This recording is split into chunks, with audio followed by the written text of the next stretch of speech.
Okay, we are now recording. Hello, hello, good morning. My name is Joy Juleson and I'm with Triangle Associates. Welcome to the Brian Abbott Fish Barrier Removal Board Grant Application Workshop.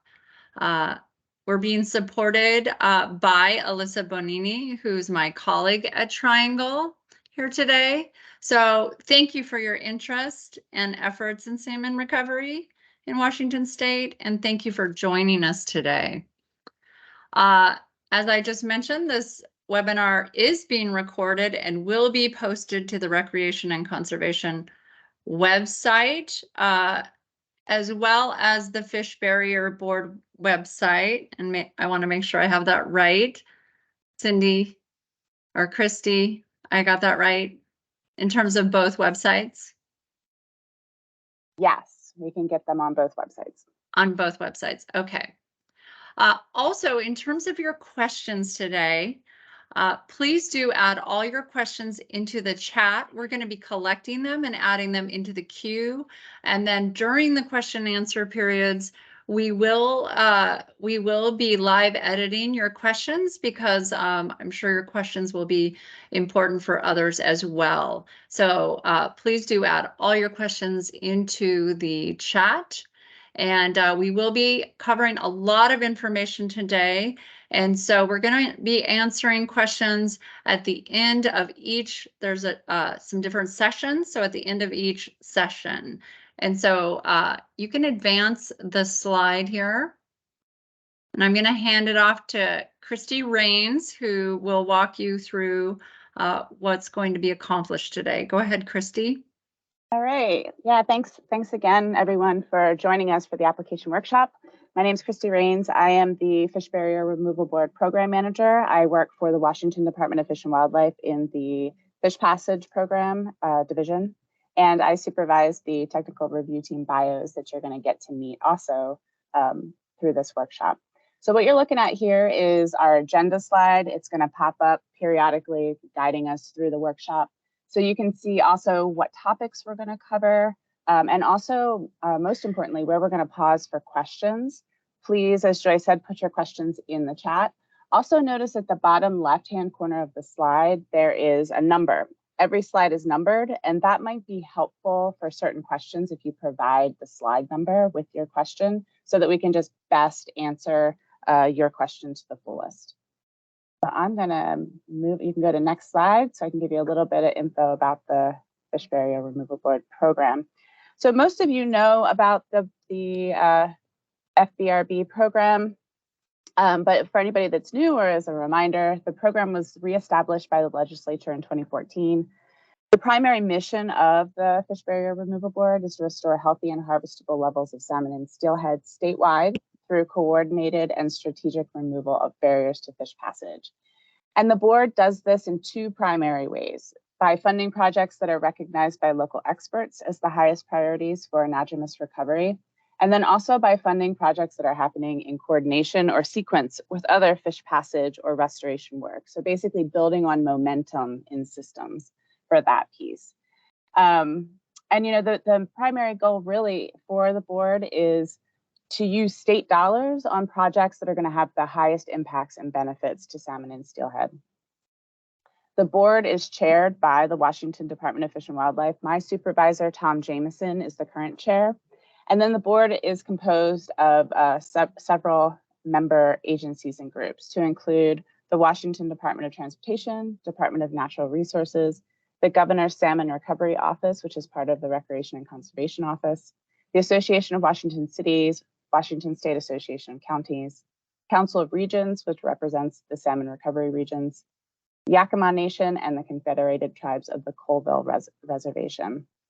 And you know, it's really, this is one of the things that I've always found really exciting and interesting about the board, is that you have all of these different memberships that have different interests, but we're all coming together for the same goal of correcting fish passage barriers and restoring salmon and steelhead habitat. And this really makes for an effective implementation of the statewide program. Next slide.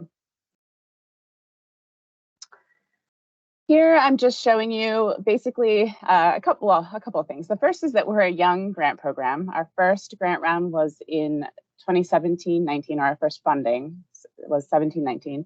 And you can see we have steadily increased little bit by little bit each biennia.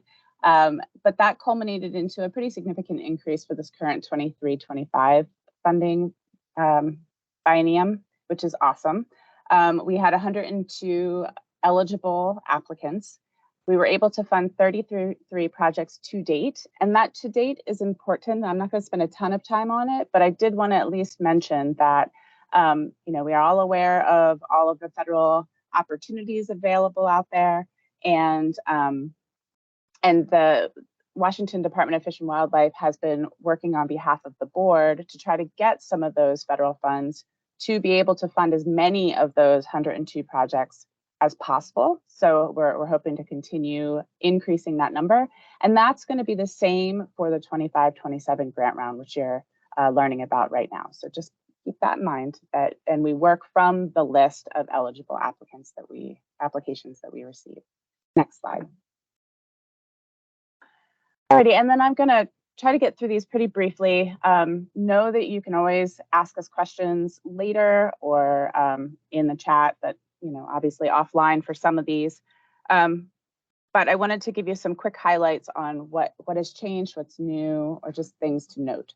So mostly what's changed since last grant round is not a whole lot. We've primarily focused on clarification, providing more clarity where there were lots of questions, where we could provide better service to all of you to provide more information. We did add an additional month on the front end of the application process. We heard you. It's hard to have all those holidays in November and December and get things done. So we added October to the front end to help with that. We did update our evaluation questions. This is another place where, again, it was mostly clarifying what we were looking for in the answers. So we're hopeful that that will in turn make for an easier process for you all to be able to answer those questions.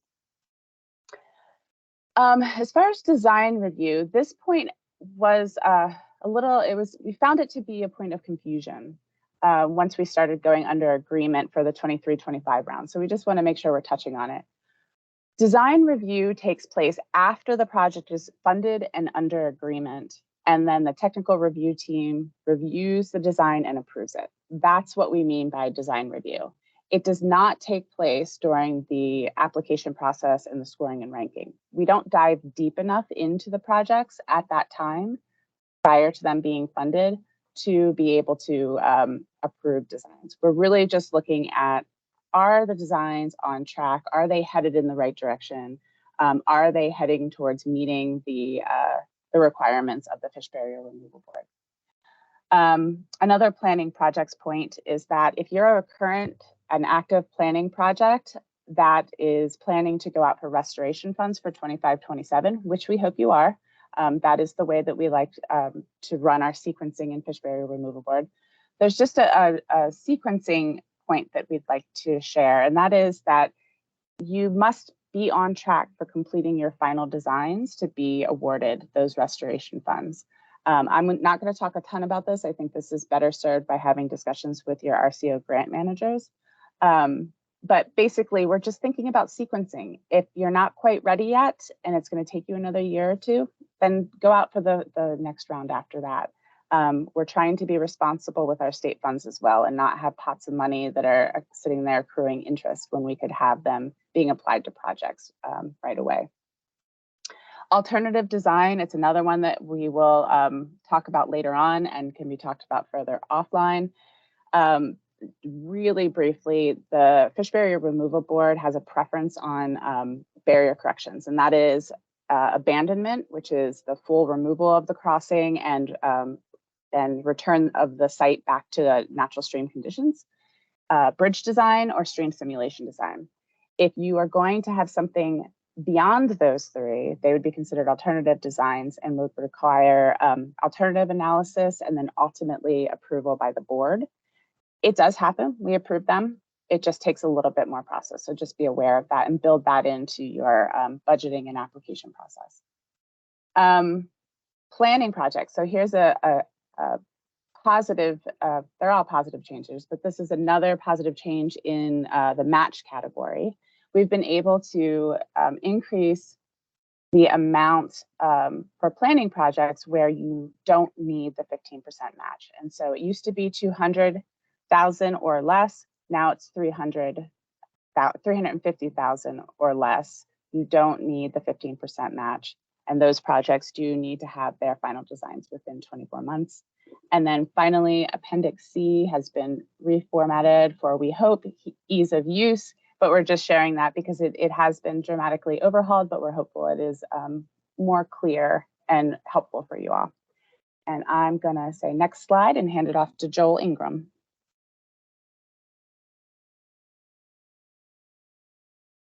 Hello, everybody. My name is Joel Ingram. I work with Washington Fish and Wildlife, and I'm one of the technical review biologists that'll be working with all of you sponsors out there for this next upcoming round of the 2025 to 2027 grant round for Fish Barrier Removal Board.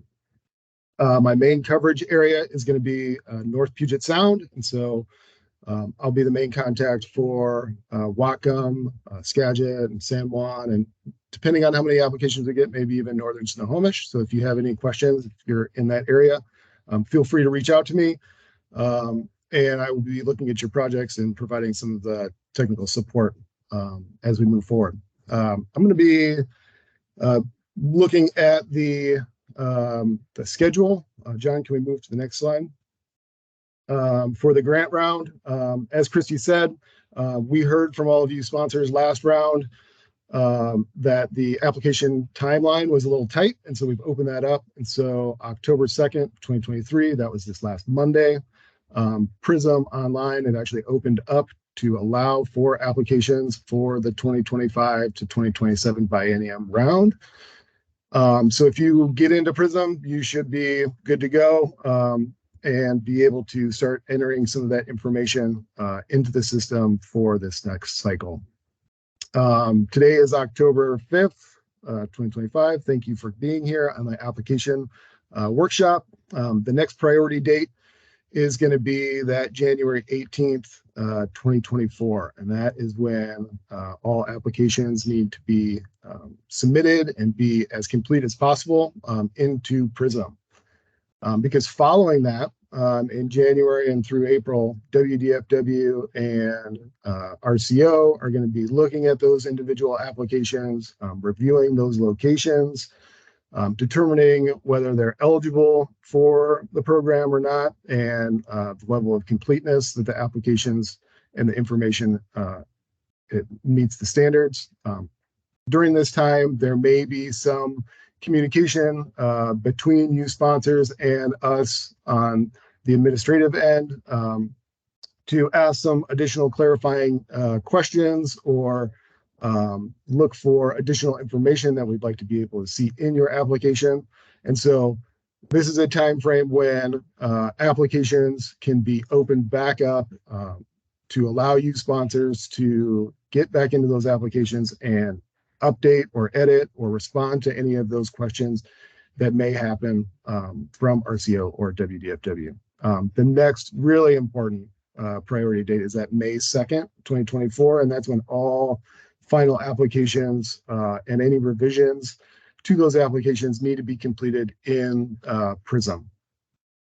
Because immediately following that, we are going to move into the scoring and ranking process where WDFW biologists, myself, and some of the other staff here on this presentation are going to be looking at these individual locations. We're going to be scoring and ranking and developing the overall final prioritization list that we're going to forward to the Brian Abbott Fish Barrier Removal Board members.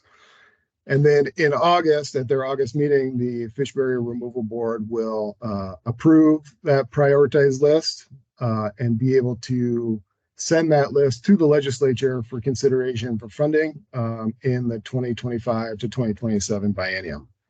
And then whenever the capital budget process is concluded through the legislature, it's typically end of winter, early spring, depending on how long negotiations go.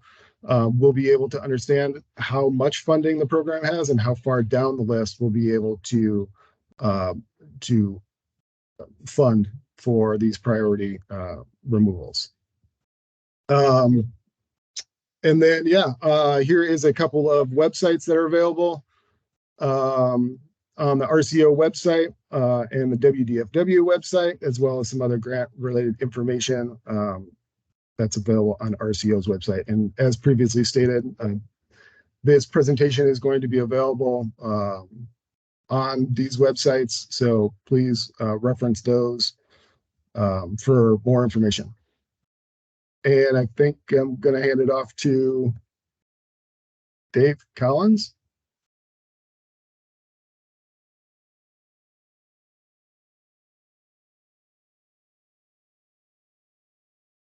How about that? Now, am I taking a swing at it? It's all you, Dave.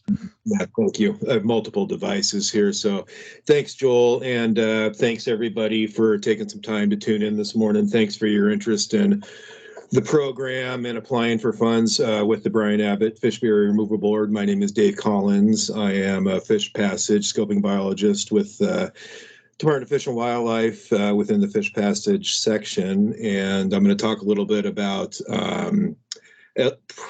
project eligibility today. So if we can get to that slide, that'd be awesome. So this we've had a little bit of, evolving over time with program eligibility and requirements, and this is kind of where we've landed today. We don't really have a lot of negatives, we kind of have open arms. We're accepting to most type of projects, but there are a few stipulations. One of them is the project that your folks are going to be proposing. We would like to see no downstream barriers below the potential project that we're proposing. The reason for that, obviously, is we'd like to see fish using the project that we're investing in. And we don't want to have any type of a stranded investment over a period of time where we've got a correction with impassable features downstream. Now, if there is a downstream barrier and it's in the process of being corrected, then that's the caveat on that. If it still exists on the landscape and it is a barrier, if it's in the process, if it's being permitted and designed or maybe even funded, then that would be acceptable to have that on the landscape in the interim while it's being kind of massaged for correction, last minute details being tied up on that project, and then our project above that would then be eligible as long as the downstream barrier is in the queue for that we have a good amount of confidence that it's going to be corrected in the near future. So another requirement is the project can't be an injunction culvert. So state agencies are under a federal injunction to correct all state-owned barriers that exist on state-owned land. And there's a federal requirement that state agencies complete that. So injunction projects are not allowed under the Fish Barrier Removal Board, and mitigation projects as well aren't allowed. And the thinking behind that is if you're in a mitigation situation, you're kind of paying for past sins. Maybe there was a violation or something happened. You had a water quality issue or something happened on a project, and now you're looking to mitigate for those impacts. We don't want to fund mitigation type situations with this grant program. Projects that are submitted, we would expect those to result in full unimpeded fish passage at the site. So the correction, we want it to we'll probably get into design types now, but we're looking at some point, but we're looking for, stream simulation, abandonment, full span bridge. We want something that's going to we can say we're going to build this and we're going to have passage, we're going to have durable and efficient fish patches for a period of time, and we're not going to have to go back and do a bunch of maintenance or address fish passage later. We want these designs to be solid going forward, that they're going to be able to provide fish passage over time, over a range of flows, and just that they're going to be. We like the geomorphic process. You know, we're kind of, if you design a project and if you can get your project to incorporate all the geomorphic processes, then you're going to get fish passage from that design. And then I guess the next one on this slide is no federal structures. So we're not funding anything on federal land. Next slide, please. So eligible applicants, we pretty much, most folks or groups here, cities, counties, conservation districts, Native American tribes, private landowners, non-governmental organizations, RFE, regional fisheries enhancement groups. These are all groups and entities that are eligible to apply to this particular grant funding opportunity. Next slide.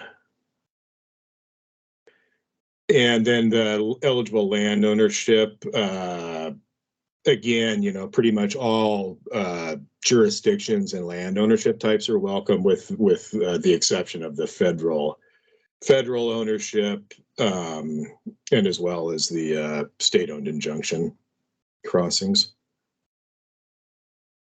Next slide. And I think that was me. So I'm gonna, we're gonna take a break for questions, or I'm gonna hand it off to Julie for the next section. Thanks, everybody. I appreciate it. Awesome. Thanks, Dave. Hi, everybody. I'm Julie Grabelny. Joy, did you have something you wanted to add? No, we're good. Okay. Go ahead. Okay, perfect. Okay, I'm Julie Grabelny, and I am one of the TRT bios working in the Lower Columbia as well as Central Puget Sound. And I'm here today to talk to you a little bit about the 2 FBRB different project types. So the first one is planning, that I will review with you. And then the second one is the restoration or construction grant that Amber will speak with you a little bit about here in just a minute. Next slide, please. Okay, so the planning or design grant requirement is to get them to final designs so that the project is ultimately shovel ready once it leaves FBRB hands. As Christy mentioned earlier, Manual 22 has been updated to reflect some minor changes, along with Appendix C, in an attempt to make those requirements a little bit more clearer. And Manual 22, at the end of the day, just has all the information that you will ever need for your grant requirements should you be awarded an FBRB grant. The FBRB does have an order of preference for correction, which includes, first and foremost, abandonment. And we should all be taking a step back and asking ourselves, does this crossing need to remain on the landscape, or is there an alternative route for the road to go? And if it can then ultimately be removed, how will fluvial or natural stream processes be restored to the site? The second order of preference for barrier correction would be to use the bridge design criteria. And in general, this structure would span the 100-year flood-prone width to restore natural stream processes, meeting the metrics outlined in Water Crossing Design Guidelines, Chapter 4. The third order of preference is the stream simulation design criteria. And this structure would be designed to restore natural stream processes, meeting the metrics outlined in Water Crossing Design Guidelines, Chapter 3. The above design criteria that I just talked about is following what is called a geomorphic design approach, which supports natural stream processes or geomorphic processes by mimicking what is found on a reference reach in that stream.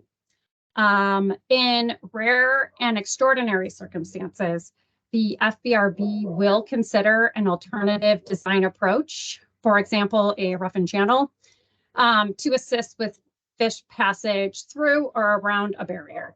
In these cases, a robust alternatives analysis is required that supports this design approach, which would then need to be approved by the board.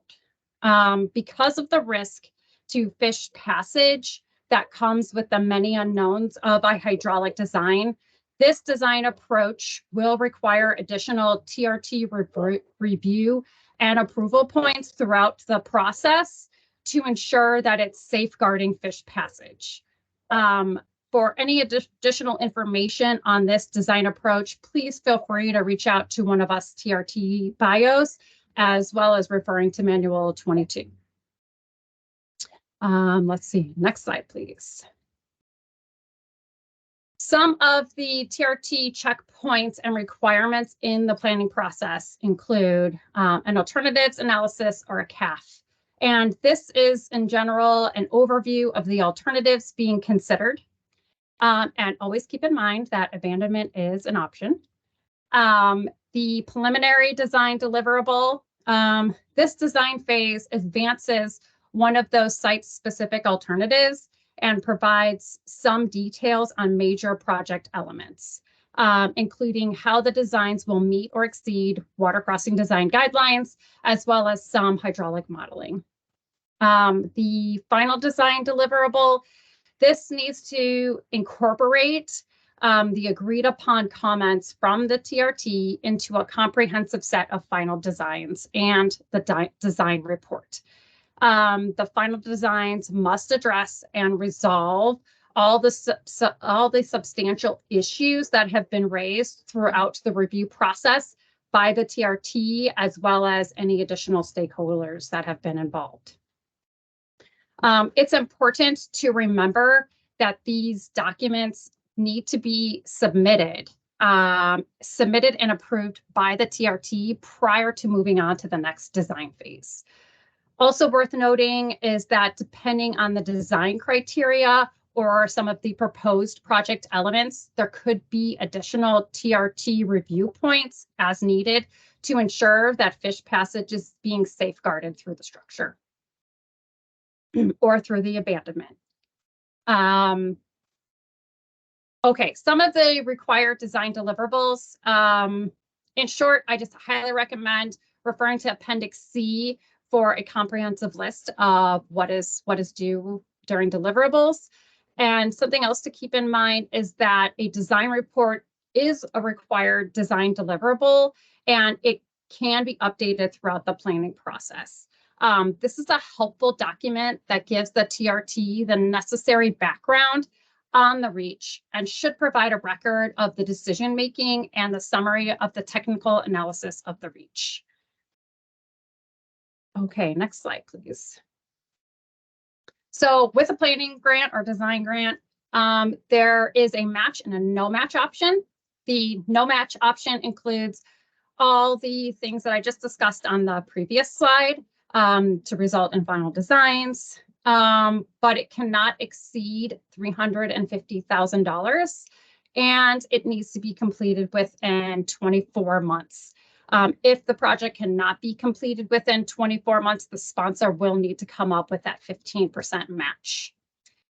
For the 15% match option, again, includes everything I just talked about on the previous slide, resulting in final designs, but there is no funding limit, and it can be completed in more than 2 years if need be.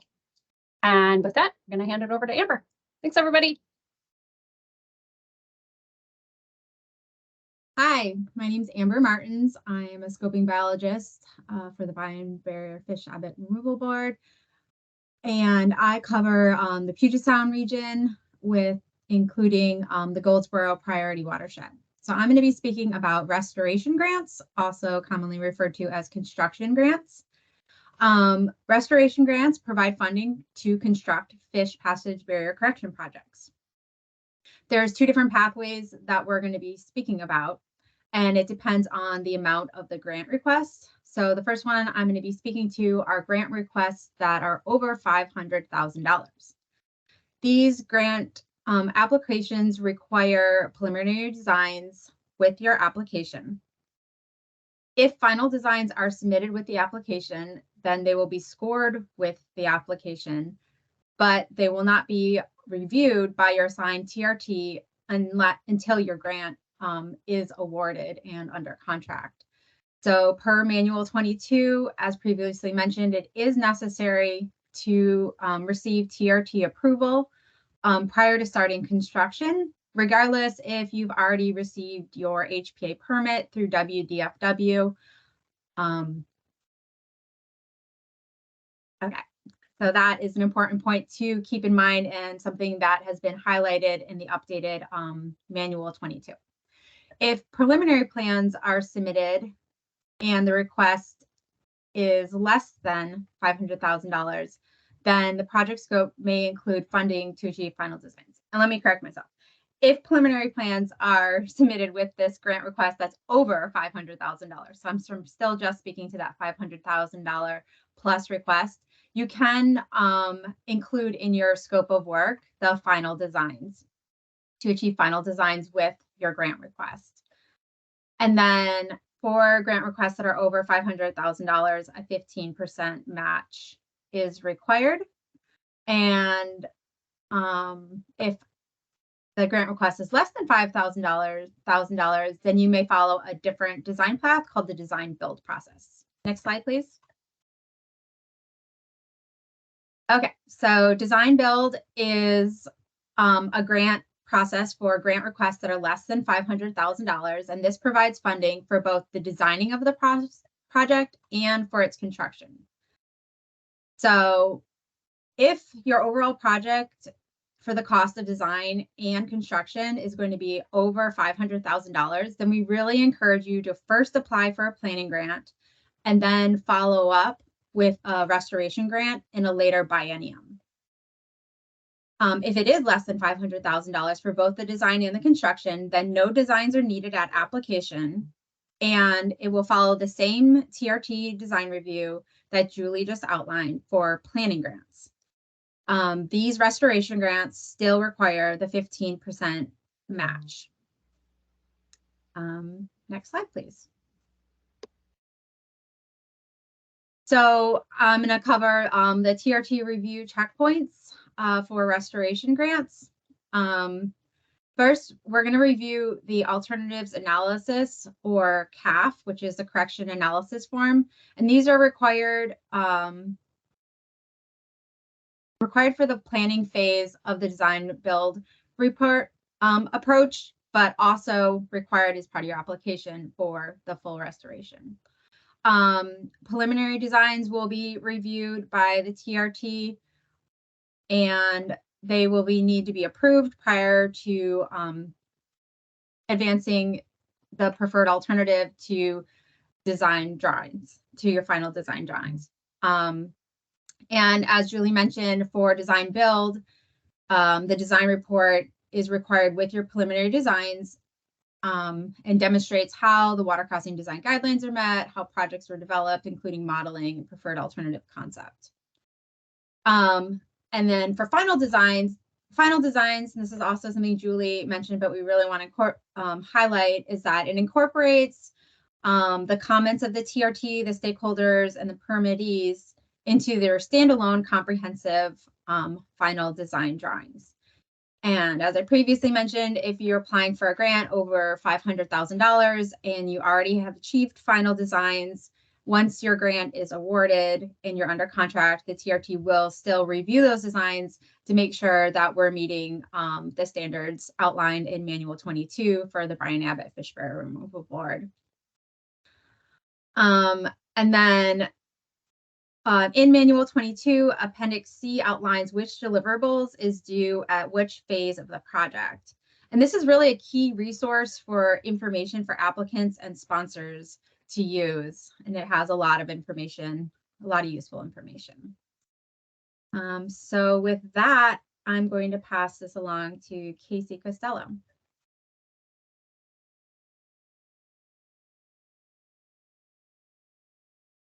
Hey, good morning, everyone. So my name is Casey Costello, and I'm a scoping biologist with State Fish and Wildlife. My specific area of coverage for the FBRB is the Upper Columbia and the Yakima Basin. What I'm going to be touching on today is kind of separate and apart from what we've been talking about. This piece is going to be the ways in which DFW can provide technical assistance to applicants and sponsors. So real quick, just to note, as I said, it's kind of separate and aside. So nothing that I'm going to talk about deals with or delves into design review. As Christy mentioned, design review is something that takes place after a project is funded at later stages of the project. So that being said, I'll go ahead and jump into it. So for applicants and sponsors who have a site they're planning on submitting, have a site or sites they know they're going to submit for, or if they have, previous applications that they're just going to bring into this next round, all of this info is relevant for that. So what DFW can provide is we can do our FPDSI barrier assessments or barrier reassessments. Kind of important to note for folks on this call is that specific to FBRB, if your target site has not been assessed within the last 10 years, that does trigger an automatic reassessment. So those barrier assessments, reassessments, that's something that we can provide, and that would either be done by DFW biologists or by an inventory and assessment crew. There's also some other components for every application. The upstream check and the downstream check is what we refer to them as. And this incorporates going down system and up system, looking for any partial or total barriers. We can also assist with assigning species use, which kind of correlates directly to sponsors and applicants as they're working on their applications regarding a couple sections where we ask, which species are here, which species could potentially be here. We can assist with that. We also, there's a few pieces that frequently, when we're on site and we're working with municipalities or with landowners or with RFEGs, we're happy to discuss the details of the FBRB process as it pertains to specific projects or the program overall. We also get, frequent questions on, how does DFW decide if my culvert's a barrier or if it's not a barrier? So discussions kind of on site in the field, either with applicants, sponsors, landowners, whoever it may be, that, kind of explanation of how the state determines barriers, what our state-based barrier protocol is, all those sorts of questions we are happy to field, either on site or through email, phone call, whatever means. There will be a slide coming up later that details contact information for each one of us, each one of the scoping bios, as well as, who to contact for the technical assistant piece regarding habitat assessments, barrier reassessments, that sort of thing. So a couple pictures up to the right there. The top picture is a shot that I took. That's biologist Chris Dwight working with some unbearable landowners. This was a high stakes game of rock, paper, scissors. We went just one game. Fortunately, I won, and Chris had to get into the bear pit to assess that structure. And that was back in fall of 2019. The lower picture is a picture of a site assessment on Crystal Creek, which is in the Yakima Basin. And that was taken during some QHA habitat assessment and some barrier reassessments with Trout Unlimited in spring of 2022. So if we can go next slide, please. So another kind of component of what DFW does for technical assistance is called the Qualitative Habitat Assessment, or QHA for short. So the QHA is nothing new. It's a component and a piece of every application that DFW has been doing in previous grant rounds. But new for 2025, 2027, the QHA is going to be included in the scoring and ranking. So that kind of, it ups the importance of it, it ups the significance of it. And, in the past, we would essentially do the best we could to get QHAs completed for every submitted project and every associated stream. But now, it's a requirement. It's directly associated to scoring and ranking. So that is something that we will be working with applicants and sponsors on to make sure that we have completed and up-to-date QHAs for every stream on which we have a site or sites that are applying for funding. Important note is that these QHAs are completed either by WDFW inventory and assessment technicians or by scoping biologists. And I'm going to touch on this a bit more on the next slide, but just real quick, the QHA, the score that is associated with the QHA is based off of the length of habitat gain from the target site or sites upstream, and that length is modified by the presence of upstream barriers and scores for 5 different habitat metrics. And I'll touch on the metrics a bit more in a second here. A few more pictures to the right to give you folks an idea of what happens during QHAs. That top picture, we have my assistant Sebastian inspecting a recreational use trail. This is on Mission Creek, which is in the Wenatchee watershed, and this was taken during the QHA for Mission Creek in spring of 2022. The lower picture there is myself working with Mark Crowley at the Kittitas County Conservation District. And this was also spring of 2022. And here we are completing the QHA for Coleman Creek.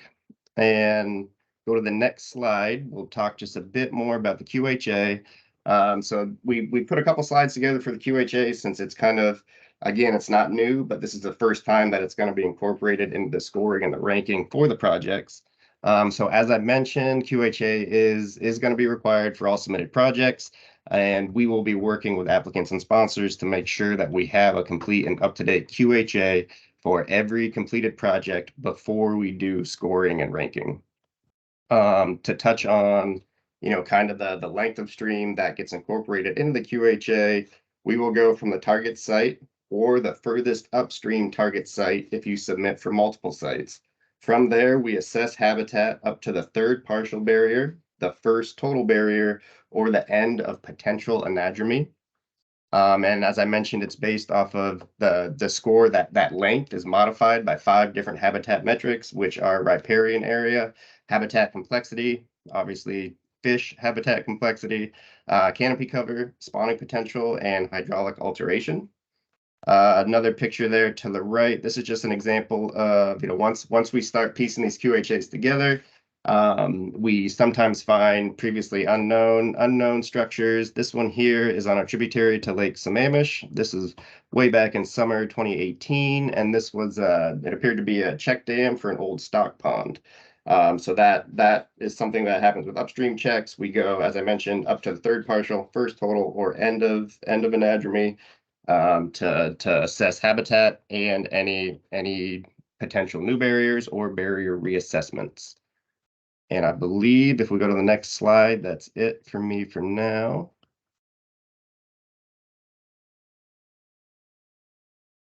You have one more. I think I'm going to take over here, Joy. Great. Thanks, Casey. Appreciate it. And thanks to DFW for laying the foundation here for our workshop. John Foltz, I'm Outdoor Grants Manager for the Recreation and Conservation Office, supporting the Brian Abbott Fish Bear Removal Board, along with my colleague Alice Rubin, who you'll hear from a little later today. So I've got one more slide here before I'm going to hand it over to Joy for a break, and we'll get to some questions.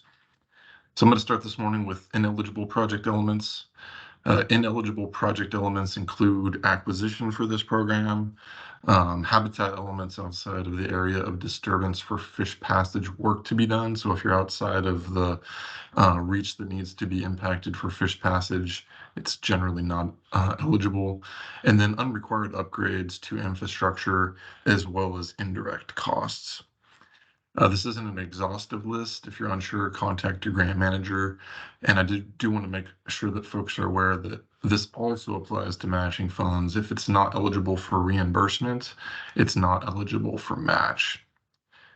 So before we get going into the next section here, I'll hand it over to Joy, and we'll take a break for some questions. Great. Thank you, John. So what we'd like to do is shift over to a table where we've been adding your questions into the queue here. So can you move? There we go. So the first question we received, and by the way, you can continue to add questions into the chat with the slide number if that's relevant. So we'll go through these. Slide 11, does a project need to be listed on a lead entity work plan to be eligible to apply? And Cindy, you started answering this question. Do you want to go ahead and address this? Address your response.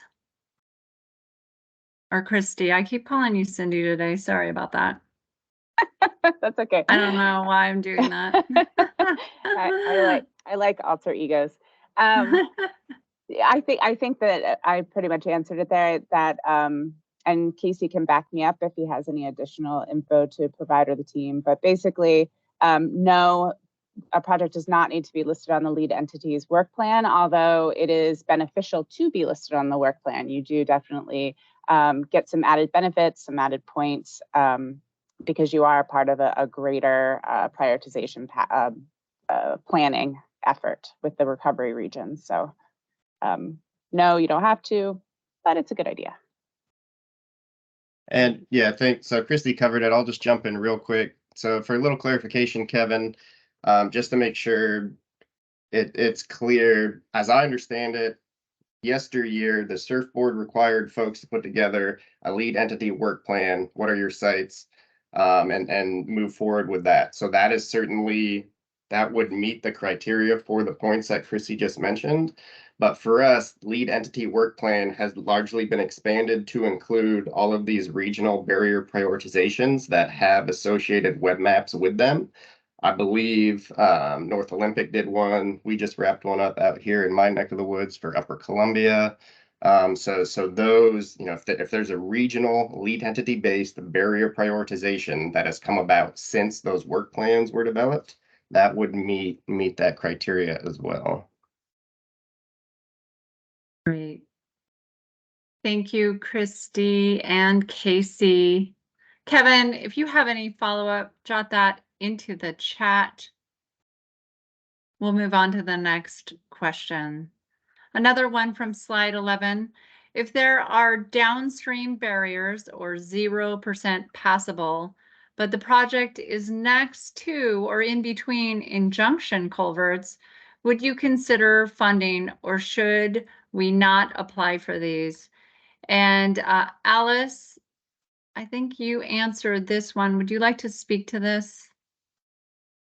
Yeah, that's a great question. There is an exception, and I literally copied and pasted it in this answer from the manual. So if there's a 0 passable barrier downstream of the project you're proposing, if you have documentation that it will be corrected within 5 years of the application due date, then you are eligible to apply for your project. So there needs to be a commitment that there will be passage downstream. We don't want to be funding, we don't want to have, what's the word I'm looking for?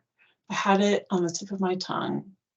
We don't want our barriers to be, the projects that we're funding to be isolated and not even be able to be accessed. Stranded investment.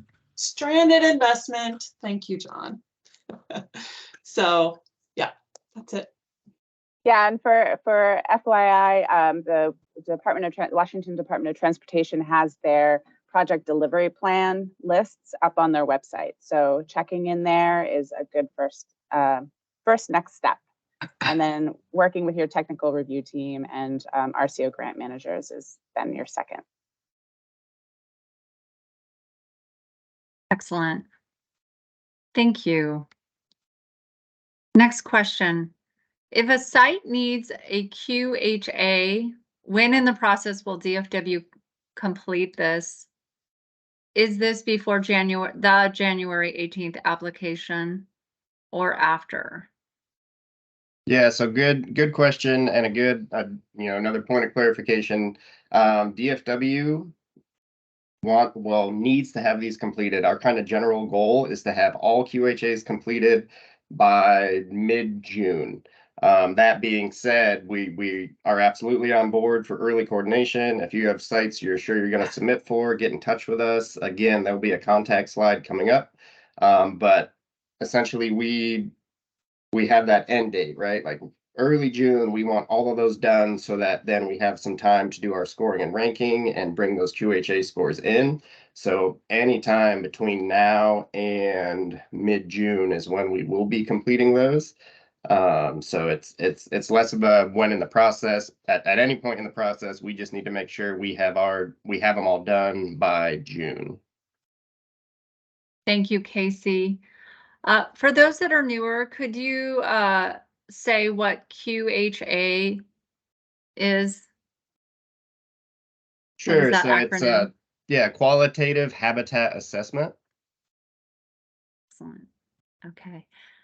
Well, those are all the questions that we have right now. Would like to encourage you all to add your questions into the chat, add the slide number if that's relevant. We're going to be moving on since I don't see any other questions at this time. So we're moving on to the application process section. So I'll hand it back.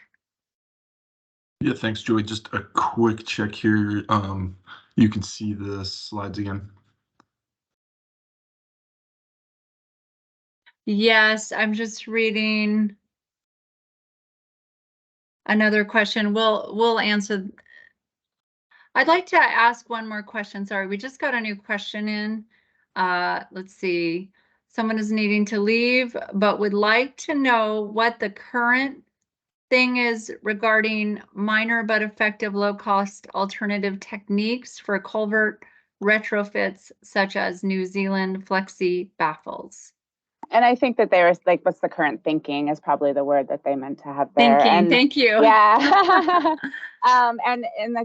So it was already touched on earlier. I forget which section, but basically we need full passage for these corrections. These need to be fully passable barrier corrections. We are not.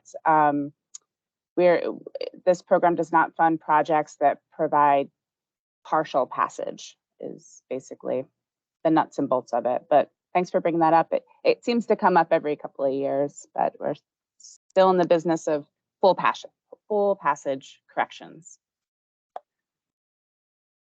Thank you, Christy, and thank you, Barry. All right, back to John Foltz. We're moving into the application process section. And yes, I can see your screen. Perfect. Thanks, Joy. All right, so I'll pick it up here. We're going to jump into the application process itself. And a quick reminder before we get going, additional information and details on the application process can be found in Manual 22. Okay, so I'm going to show a flow chart here of the grant process. Joel already walked through this a little bit, but I'm going to give a little more detail on a couple pieces. What steps we'll need to take from the beginning of when you submit your application to the finale when the board approves the project list to submit to the legislature. So we'll start here. You start your application in PRISM Online. PRISM is now open to start accepting applications. And as I mentioned, Alice will be providing some updates there and a demo on PRISM here at the end. Step 2 here is to complete and submit the PRISM Online application and attachments by the January 18th deadline. This is when DFW conducts an on-site review of the barriers in your proposal. In case you just mentioned that, if there's opportunities to do this before January 18th, just contact the appropriate bio. Applications can be refined based upon DFW and RCO's comment and feedback after this January 18th deadline. And then we'll see that final applications are due again May 2nd. Note that applications cannot be changed after this May 2nd deadline. That's like the drop dead, no changes, final application submission point. There's some other additional dates that Joel kind of walked through there on the grant round calendar that can be found in Manual 22. These items here that I'm going to walk through here on the right are really after the application is submitted and outside the efforts of the applicants. This is really the Brian Abbott Fishburne Removal Board review and evaluation and ranking process, where DFW does the review and evaluation, provides the project ranking based upon that to the board, and then the board will approve the funding list to submit to the legislature. We're expecting that to be at the August 2024 meeting. And then, like Joel said, we expect grants to be awarded and available July 1st, 2025. As long as the state legislature approves the capital budget with funding for this program. So again, the final revised application deadline is May 2nd. So in between that January 18th application submission date and the May 2nd date, you have the opportunity to make these changes. But you'll need to discuss these changes with DFW and RCO to make sure that you can get into the application and submit those. So we've got a few tips here to share based upon past grant rounds. Be thorough. This goes without saying, but keep in mind you likely have a greater deal of institutional knowledge about your project and proposal that reviewers aren't going to have. Make sure to follow the application checklist. This is a summary of all the required material you'll need for your application. And make sure to familiarize yourself with the evaluation criteria. The full questions and evaluation criteria are both in Manual 22 and in PRISM Online for reference. So carefully read and respond to the criteria to make sure that you provide enough information to really earn the maximum number of points for your project. The clearer and better the information include, the better technical feedback that we can provide to help you improve your project. So I want to talk a little bit more about the application review and scoring process. Again, the full evaluation criteria is located in Manual 22 Appendix B and in PRISM Online. We have lots of questions about that, but these are very detailed with information on how the questions are scored. Besides project eligibility criteria, which is a yes or no go for the project to continue, and that's determined early on, there's two main components for the evaluation: the staff scored criteria and then the team scored criteria. The staff scored criteria are clear-cut metrics, and applicants will be able to view scores and get feedback if requested. And then the team scored evaluation criteria will be completed by DFW, with final evaluations occurring after that May 2nd deadline and before the August barrier board meeting. If you've got any questions about this process, Christy and her team are happy to help. Okay, so I'm gonna take a break here and see if we've got any questions. I'll hand it back over to you, Joy, before we jump into active project administration. Thank you. We do not have any questions in the queue, so you can carry on. And if anyone has questions, please do add them to the chat. Fantastic. That was a quick section. So next, like I said, I want to talk about active project administration. Although this is the application workshop, understanding a little bit about active project administration is important to consider when developing your application. It might inform your project timeline, your scope of work, your budget, or other project elements. And then again, a quick reminder before we get going on this, you can always find additional information in Manual 22. So I want to reiterate the design review steps for active projects. You've heard this already, but I want to say it again. The funding approval. So if your project once submitted is approved for funding by the board and by the legislature, that does not mean that this is the same as the technical review team design approval. There's just not enough time to go through full designs of all the projects and approve those in the application period. Once we know which projects will be moving forward with funding, that's when the design review and approval will take place after projects are funded.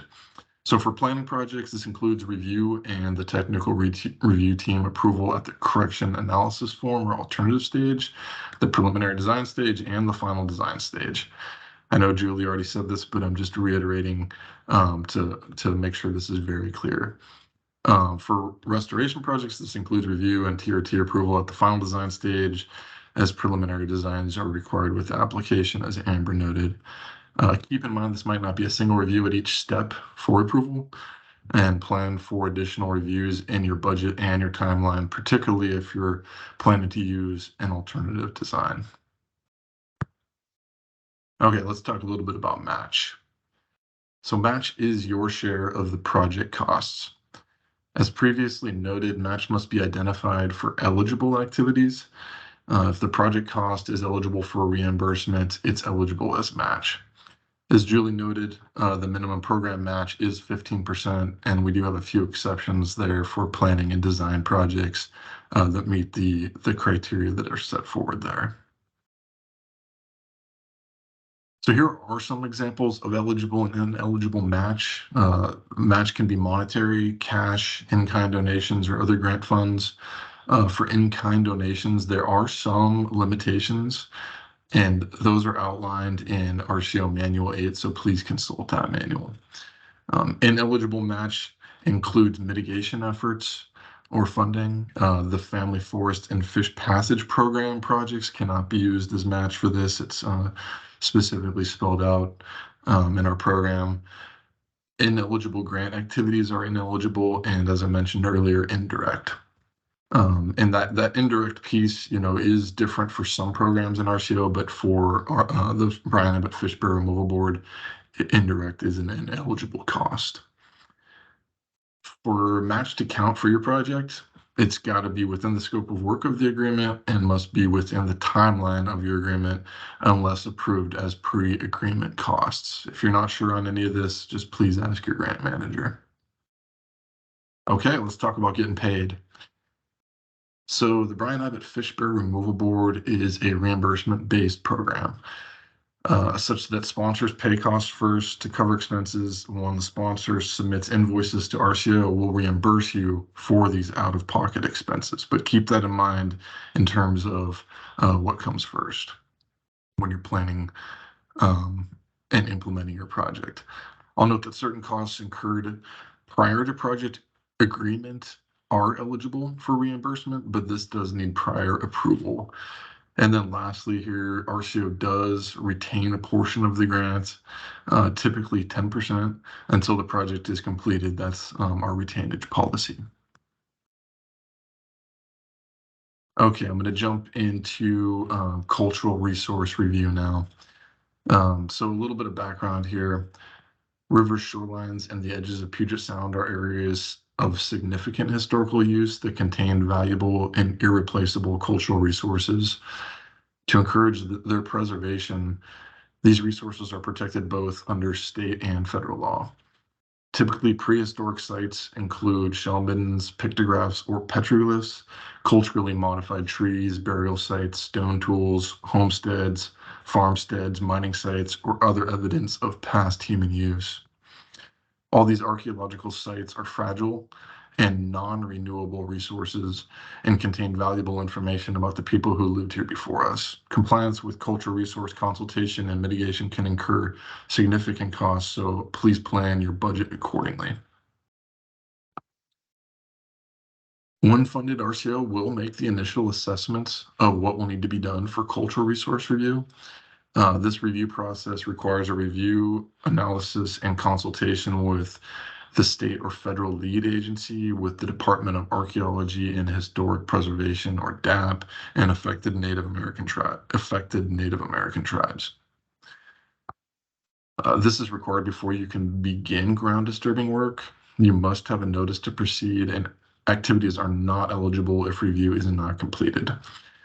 RCO will determine the pathway and initiate consultation for project sponsors. And to help with this determination, please describe any ground disturbing work, including design work, that requires geotech or other ground disturbing activities in your application.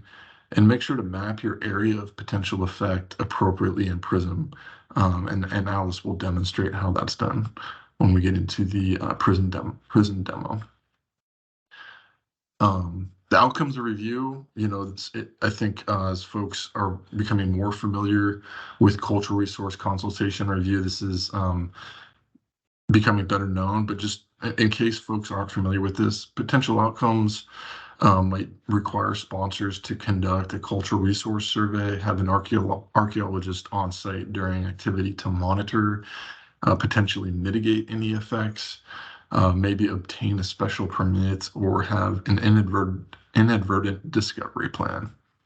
All these could have significant costs associated with them, so be sure to plan ahead to include budget for staff time and other potential assessment or consultation costs. I'm going to jump into permitting here. It is the responsibility of the project sponsor to obtain permits.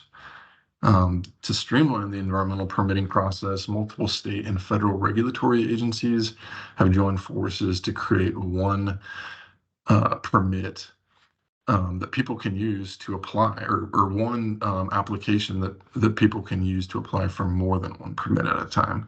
And this is called the Joint Aquatic Resource Permit Application, or JARPA. You can start in a hydraulic project approval application, or HPA, on DFW's online aquatic protection permitting system. That's their app system, and convert it to a draft JARPA application if other relevant permits are needed. If you need multiple permits, you can save time by beginning with an HPA in the app system and then converting it to a JARPA for the rest. Fish habitat enhancement projects may qualify for a streamlined HPA approval through DFW that exempts the projects from local government permits and associated fees. This is, of course, unless the department determines that the scale of the project raises concerns regarding public health and safety. Alrighty, I'd like to talk a little bit next about project control and tenure, and specifically the landowner agreement. We funded some excellent restoration projects on both private and public land. In the case the project does not occur on property owned by the sponsor, we'll need a landowner agreement. Be sure to include landowners early in your planning process to ensure your restoration proposal is compatible with other required uses the landowner might have, and that they allow you permission to do the work. In the case the project occurs on sponsor-owned property, we won't need a landowner authorization, or a landowner agreement form. We'll need a stewardship plan instead from you as the landowner.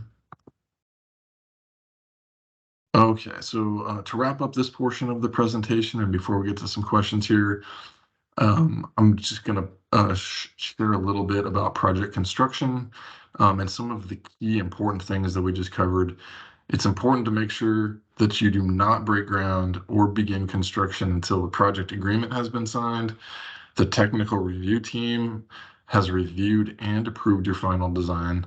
You have secured a site. You have secured site and tenure with a landowner agreement. Cultural resource consultation is complete, and your permits are in hand. So I believe with that, I'm going to hand it back over to Joy, and we'll take a break here for questions. Thank you, John. All right, we're going to shift over to our table format here. Thanks, Alyssa. Okay. So first question, what is the current thinking regarding minor but effective low-cost alternative? Oh, this is the one we already have. Okay, moving on. Is indirect and ineligible cost? If so, why so? And I see you popped up, Alice. Would you like to respond to this? Yeah, so in the chat, I said indirect is ineligible. It's an RCO policy for our state capital budget programs. And I believe the thinking behind that is to maximize the grant dollars for the purpose of the program. You could prorate and bill direct those costs that you would normally include in an indirect rate. And if you choose to do that, you should include those in your administrative portion of your budget, what we call A&E, the administration and engineering budget. So that is kind of a workaround that we accept because you're prorating them. So we would consider those like direct costs for the actual project. So thanks, Alice. No percentages. Great. Thank you. Next question, slide 29. Trying to understand the process for evaluation questions, review, and feedback. Will there be some opportunity for back and forth between the applicant and RCO technical review team between the dates of January 18th and May 2nd is this only triggered if RCO and the TRT have questions? I could take a first stab at this, Joy, and maybe ask Christy and DFW for some additional details. Yeah, the period between January 18th and May 2nd is a period kind of it's a feedback loop where we expect to have some conversation between RCO, the technical review team, DFW, and the project sponsor. You know, this is an opportunity to scrub applications, get clarification on responses, and make sure we're all on the same page. So it's not only triggered by RCO and the TRT to update the application, but we do need to be able to hand back the application in PRISM to the sponsor such that they can make those edits.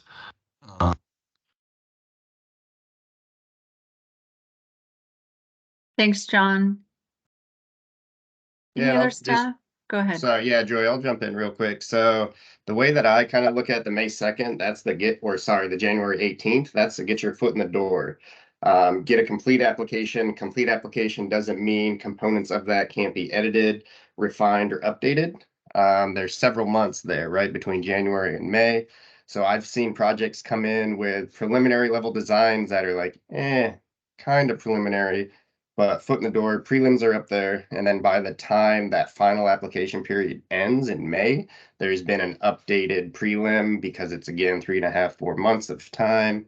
So you get that updated before that final cutoff. So going back and forth between both DFW, TRT bios, RCO folks, if we need to bring them in for admin stuff from that January 18th to that May 2nd is in my opinion, like one of the best things about this program. It's not just, okay, here's my stuff, I hope it's good. You do have some time for feedback, or if you have questions or if things come up with your project in between those two dates, absolutely reach out to your associated TRT bio to discuss that and go over that sort of stuff.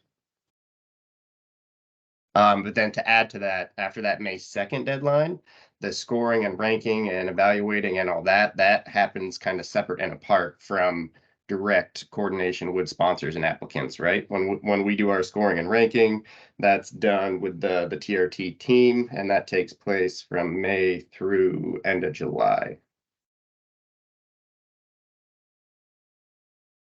Thank you, Casey. Christy, I saw you popped on. Anything you want to add? You're good? Okay, great. Thanks for that. Alyssa, if you don't mind advancing to the next table. Great. Next question, relevant to slide 36. Does this grant source have a federal nexus? And who would like to reply to that? I see we already have some language here. I think Alice jumped in there with the response, but the simple answer is no. The program is fully funded through the state at this point in time, and you know, as Alice noted here, if your project is larger than you're requesting a piece through the barrier board, or you've got federal nexus for your match, or through another entry point, then you might have a federal nexus as a sponsor, but the program, the Brian Abbott Fish Barrier Removal Board itself, does not. Alice, anything to add? Okay. Looks like you're good. All right, thank you. We have a final question. If you have any other questions at this stage, please do add them to the chat, and we will have one more question answer period. So final question, how does the Fish Barrier Removal Board funding interface with PROTECT funding? Should we apply to both programs? If a project applies to the barrier board but doesn't get selected, will it automatically become eligible for PROTECT funding? Great question. So how does it interface? It is a fully opportunistic situation. So really, if you're applying to the Fish Barrier Removal Board, you're in it to attempt to obtain state funds. So that's the primary purpose, and that is where our funding source comes from. We do have some opportunistic situations that have arisen, like Protect. You should absolutely apply for both pathways. We want to get your projects funded. And so go after Protect, go after NOAA, go after US DOT. I mean, there are funding sources, US Fish and Wildlife. There are fish passage barrier correction funding sources within the federal government all over the place. Let's get after them as a community of fish passage restoration community. Will you automatically roll into Protect? No, you've got to directly make that effort to apply for Protect. And we're still working on what that next round looks like. So what's happening right now is anybody who applied for Protect the first time around and didn't quite achieve funding through that pathway yet, they're going to roll over. So those ones will roll over and continue to try to make it through the Protect pathway. Beyond that, stay tuned. And yes, apply, because like I said, we want to get as many of our projects funded as possible. John, do you have anything else to add? Couldn't set it better myself, Christy. The one thing I would add is, just a bit of background if people are wondering what the heck Protect is. Okay. This is Federal Highways Administration. I can't remember all the acronyms. Funding that came in through Washington Department of Transportation, their local programs, and provided the board funding for projects that met the criteria of Protect funds. The board, if you've attended any board meetings, there's been lots of conversation about this. It's tough to meet the bar for this. So, we're just, like Christy said, it's something of an opportunistic opportunity, but it gives us the ability to fund additional projects on our list. And we're continuing to work on, like Christy said, those 102 projects that were submitted and approved for funding and eligible last year, to continue to work down that, trying to use the Protect funds. But only local governments are eligible for those. And there's some additional federal hurdles that we need to cross in a very short timeline. So there's some pros and cons to the program, but we are trying to maximize the funding the Barrier Board has and leverage additional funds, and Protect is one of those. Please apply to both if you're eligible. I'd like to add that we understand that this grant process takes time. It's 2023. Our funding won't become available until 2025. If you are lucky enough to be awarded funding from a different opportunity, you can notify RCO or DFW if your project has been fully funded through another program, and we can withdraw your project, so we know before we fund, we fund our projects that you are no longer interested in being awarded Fish Barrier Removal Board funding. The last thing I'll say, Joy, is stay tuned on the Protect. There's more information on this coming. I expect the Barrier Board to have more there. And if you want me to, Joy, I can just read this next question here. The question that came in was, is there still a list of priority watersheds that score points at the Bryan Fish Barrier Removal Board like past rounds? And the answer is yes. You'll refer to Manual 22. We didn't talk about it today in this application workshop, but you can find which watersheds across the state are considered priority watersheds as identified by the salmon recovery regions across the state. I think it's Appendix A.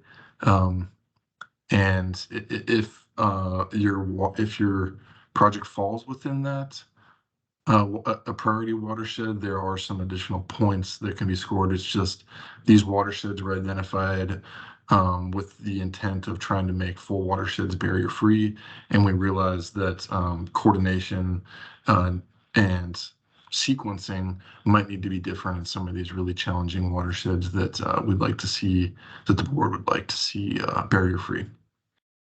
Did I miss anything there, Christy? Nope, you hit it. Great questions. I'm not seeing any further questions, so we'll go ahead and hand it back to you all for the helpful information and the PRISM demo. After that, we will have one more question and answer period, so please do add your questions into the chat.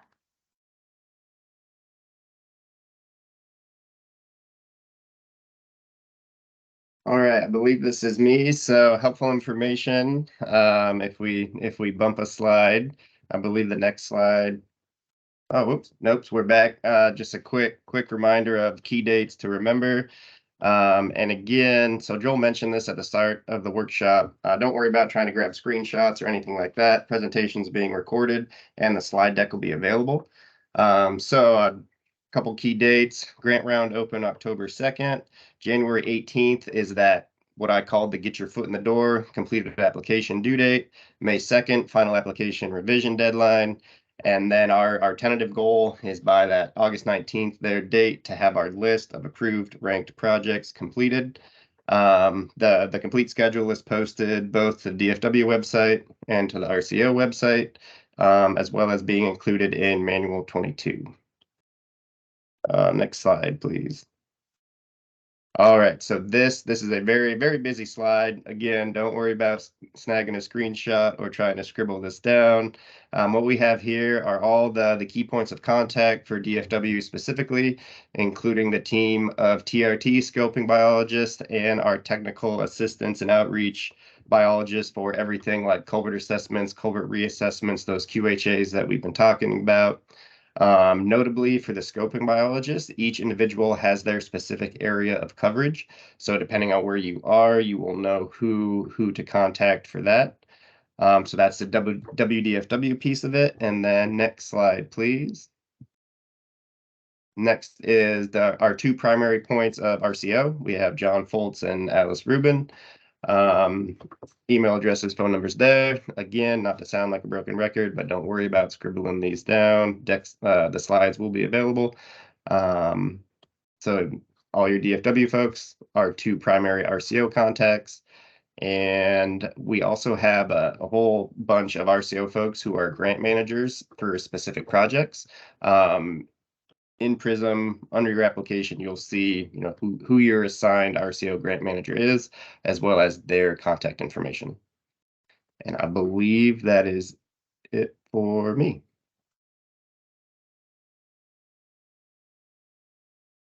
Okay, I guess that leaves me. Good morning, everybody.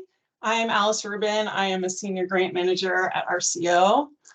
I'm going to give us a quick tour of RCO's web pages so you can be familiar with the resources that you might need for your application. And then I'm going to walk through a live PRISM application demonstration. If you haven't used PRISM before, or you just want to get a refresher or a preview of what the fish barrier removal board application looks like in PRISM. Next slide, please. Before we jump in, I wanted to talk about PRISM a little bit. PRISM is RCO's grant management database. So you've probably figured that out by the discussion today, but it's where our applications and our funded projects live. If your project is funded, you will use PRISM for your progress reporting, your billing, and your final reports. If you don't have a lot of experience with PRISM or you haven't used PRISM in a while, we have a lot of training videos on our website that I encourage you to look through to refresh yourself. And also, if you've never used PRISM before, you need to sign up for your own user login. Every person who touches your project, if you have somebody who is going to be doing the billing for you that's new in your organization, or if you're just new yourself, we ask that every PRISM user has their own username. And that is very easy and quick to do on our website. And I will give you that little tour now. So I'm going to grab the screen, if you will bear with me.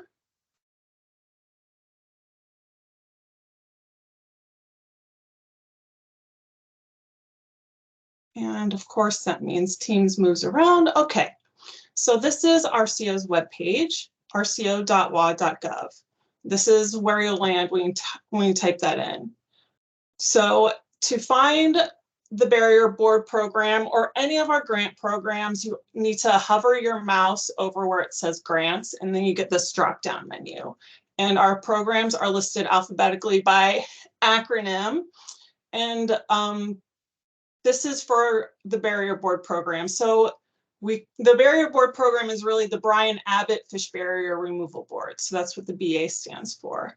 Before I click to go to that web page, I also wanted to show you these grant details pages. These are helpful for any grant program that you might apply for in RCO. We have a cultural resources section. All of our grant manuals are on this page for all of our programs, and like our billing manuals. So if you're looking for something that's like, you know, kind of a agency-wide or grant program-wide thing, you might find it in these grant details pages here. So now we're going to jump to the Brian Abbott Fish Barrier Removal Board page.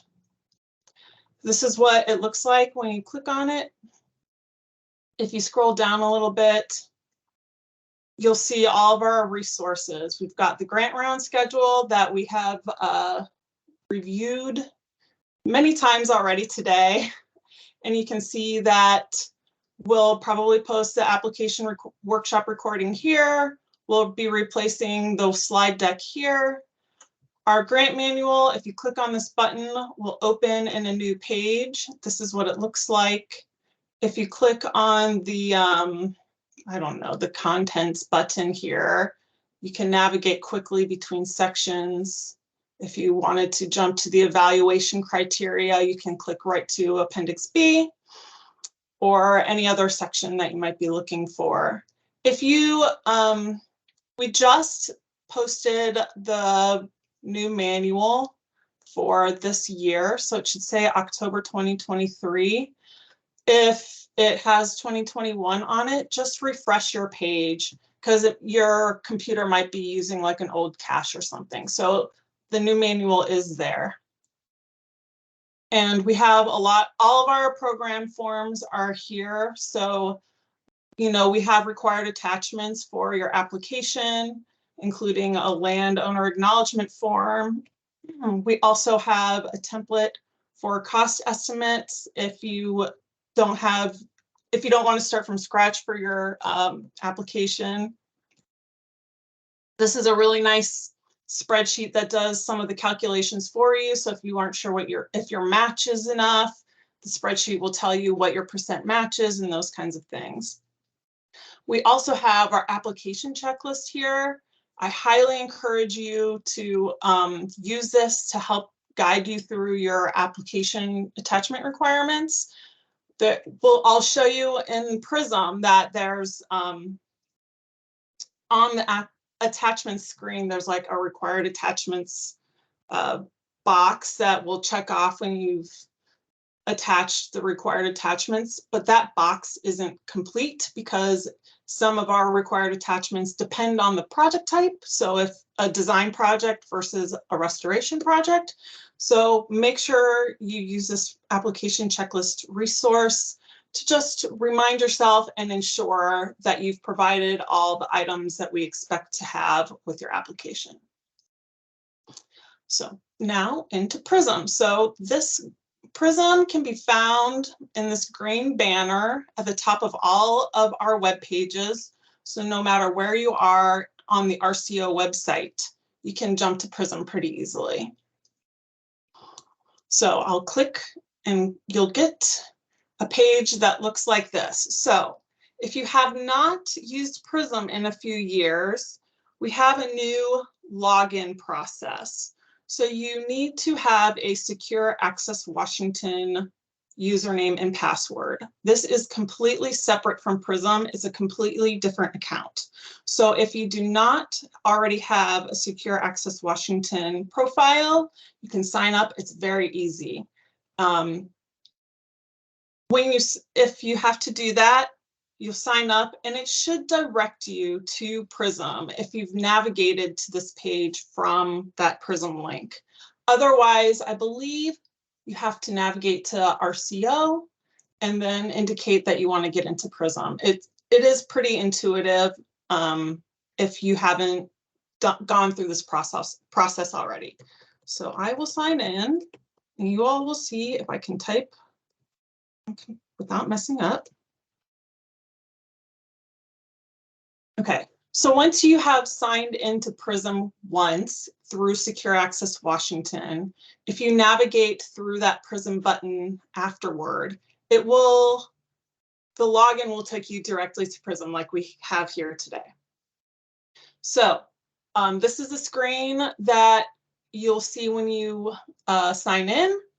This screen I think is really useful for sponsors. If you have other applications or active projects, you can click on these different buttons depending on like what you want to do. So if you forgot what your application number was, you can click on applications here and it will list whatever applications you have for your organization. So you can see that I manage the Tri-State Steel Headers. That's why they're in my applications list, because they are assigned to me as a grant manager. But if you have an active project and you go to billings, it will list all the projects that you have available to bill, etc. So for Fish Barrier Removal Board, to start an application, you sign into PRISM and you click the New Application button. And you are taken to the screen. So you need to fill out some basic details in order for the PRISM application to load. First, you need to type in your organization name, and hopefully once you start typing enough, it will populate. And this is based on all of the organizations that are in PRISM. So when you create your profile, if your organization isn't in PRISM, we'll have to create one too. So it should be in there once you've gotten your PRISM username set up. Second is the program which you are applying. So in this menu, as an applicant, you will only be able to select from programs that are open for application. So I'm about to click on this, and you're going to see all the grant programs in RCO, because I am an RCO staff. This is not what you will see as an applicant. So just a heads up. So this list should be pretty short at this point in time because we do not have very many programs open for application. In fact, Fish Barrier Removal Board might be the only one at this time. There might be a couple others that I'm not aware of. So you will select Fish Barrier Removal Board projects. And that should be the only one available to you. If you caught it, there are a couple others listed, but this is the appropriate program name. And then you have to tell us what type of project you're applying for. Are you applying for a planning project? And so that is design only, as I think Amber discussed. Or are you applying for restoration? So restoration might be restoration only. It might include final design and restoration, or you might be doing design build. Is that what we're calling it? Design. So, so you're starting with 0 designs and you're going all the way through the process to construction. So restoration has, way more different project elements than a planning project. And then last is a unique project name. So most people talk about what stream they're working on, or the location, or the barrier ID number, and you type that in.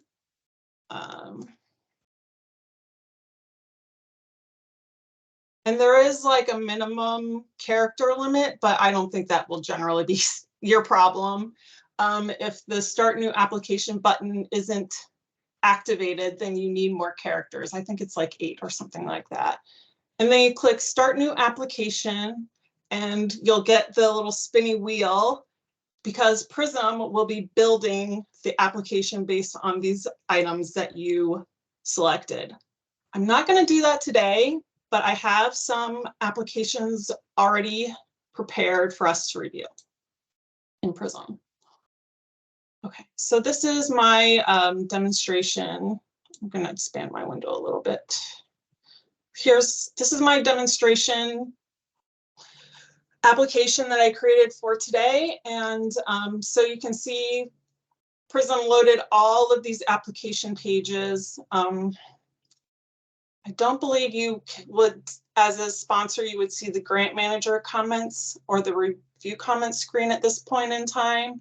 Again, that's an RCO staff screen that we use for our work. So just one of those things. As a PRISM, a different PRISM user. So you will have to go through each of these screens to complete your application. Oh, one thing before you create a new application, I'm so glad I remembered this. If you've applied for Fish Barrier Removal Board project in the past and you were an alternate and you want to reapply, if you've applied for this project through Surfboard, but you'd also like to apply for Barrier Board for match, or if you've applied through one of our other grant programs for the same project, to save yourself some time, you can contact John or myself or an RCO grant manager that you might be working with to copy your application. So what that does is it literally is a copy of the application that is already in PRISM to come into this grant round. So it will copy all of the PRISM fields that are common. So our evaluation questions have changed this year. So if you're copying from last grant round, Fish Barrier Removal Board, those evaluation questions won't be completed. If you are copying a Surfboard application, you'll have, your work sites and properties, your project description, your attachments in there, but probably your metrics too will be copied. But the things that are unique to the Fish Barrier Removal Program, Fish Barrier Removal Board grant application will be blank. So you'll still have to come in, and I encourage you to read through your entire application to make sure everything is still appropriate and current for the project that you're submitting. But it will save you a lot of time. You won't have to, reinvent the wheel on those things that are common. So please contact myself, John, or another RCO grant manager, and we can do that for you. And it takes no time at all. Okay, back to our application. So I'm just going to step through most of these pages. When you're working in PRISM, make sure you hit save often. If you walk away, if you get a phone call, if you go to lunch, PRISM will time out after a certain period of time, and you will lose any work that you have not saved. Hitting the next button does save what you've written on the screen that you're moving from. So this is just your basic organizational information. The gray stuff is populated by what we already have in PRISM.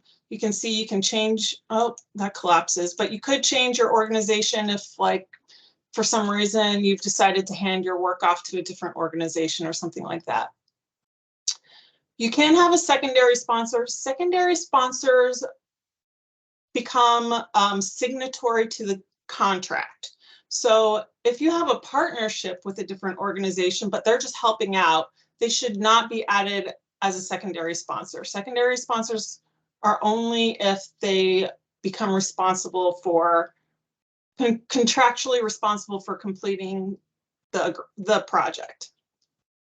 You do not need to list a lead entity for Fish Barrier Removal Board. If you fill it out, that's fine. Project contacts. So I believe I can't remember if it will add you to this or not, but it's very easy to add a contact. You just have to click the add button and then start typing in your name. And then, as you see, PRISM will look up anybody who's registered for PRISM, and you can click them. And as you see, I listed myself. So you can add as many people as you need who should be contacted if there are questions for your application. So we have, I'm going to go back. So we have you need to have a primary contact. We also have alternate contacts. Oops, see, there's my typing. So let's say I want to list John as an alternate contact. We have that here. So if I'm not available, we know that John can answer questions too. Oh, all right. Didn't like that. I didn't save. You shouldn't have to change anything on this screen. Unless you want to change your project name, and you can do that here.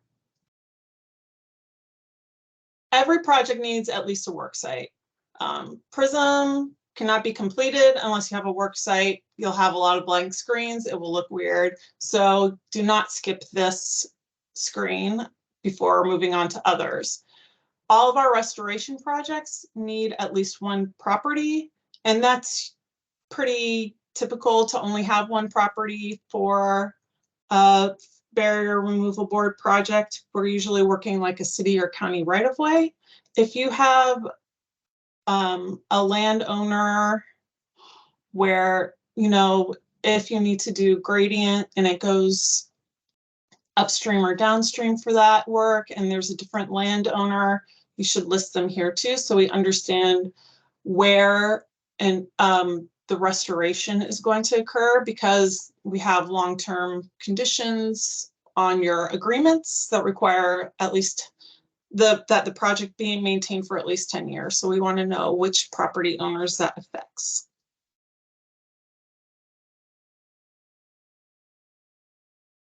We ask that you map your work site, so you can type your address to zoom in. You can scroll your mouse, so that's what I'm doing. I have like a little scroll bar on my mouse to zoom into the map. I'm just picking a random place. And then you at least need to drag the one icon onto the map where the project is located. And of course, for the live demonstration, it's not letting me do it.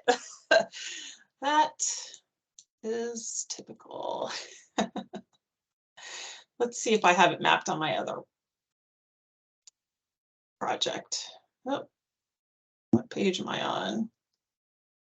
Okay, so the map is here. This is a different project I had loaded for demo. So you can see this drags and drops, of course. So you should be able to drag and drop the one to where the project is located.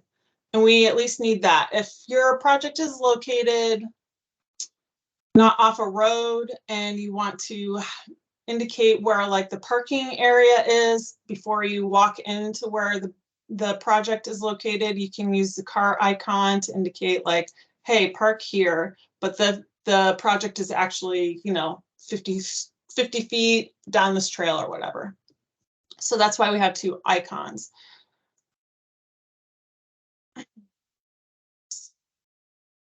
So if you want to describe that, you can tell us site directions. Then we ask that you tell us what the targeted species are. Remember that barrier board requires anadromy, so you need to list the anadromous species here that will benefit from the project. If you have other non-ESU species, you're welcome to add them to this table. You should use the add button. And a note about this, you can use the add button at any time, but if your project is mapped, then your species list will be much smaller based on the mapped location. So I had a problem with my map, so all of the ESUs are listed here.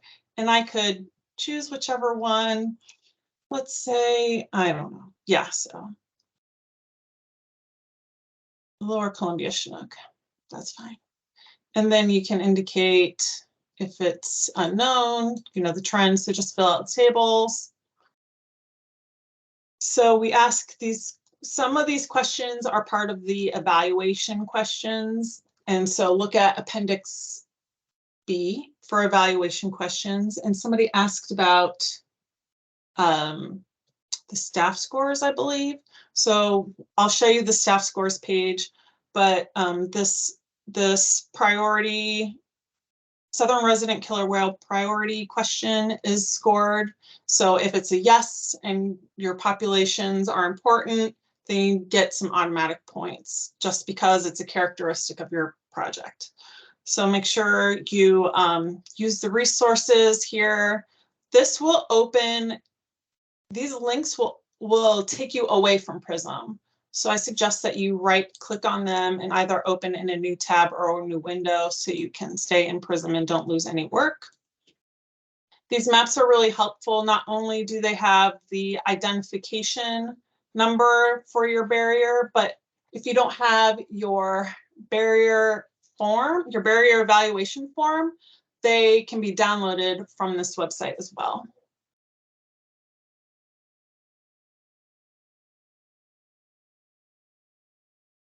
So just a little bit more information about your project location. We ask that you tell us, I think I need to expand my window a little bit more. Okay.